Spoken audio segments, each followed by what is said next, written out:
Welcome to SM Investor. Be smart in life.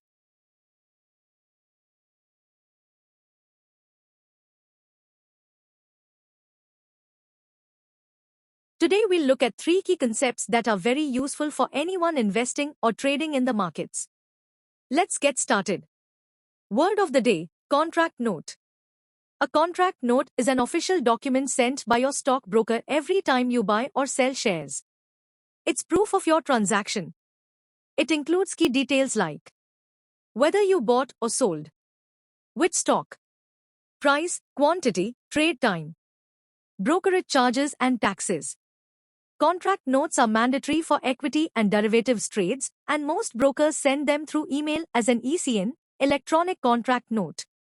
Important to know, contract notes are not issued for mutual fund transactions. Word of the day, domestic institutional investors, DIIs. DIIs are large institutions like mutual funds, banks, and pension funds that invest in the Indian financial markets using domestic money.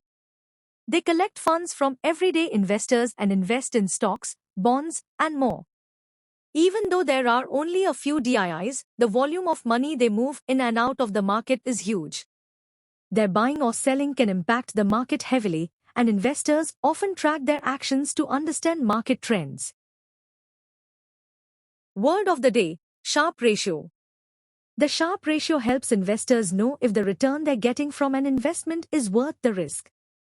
It compares the return of the investment with a risk-free return, like that of a fixed deposit. Higher Sharpe ratio is equal to better return for the risk. Sharpe ratio below 1 is equal to low return compared to the risk. This is useful when comparing mutual funds, stocks, or portfolios, especially if you're trying to balance risk and reward. Thanks for watching.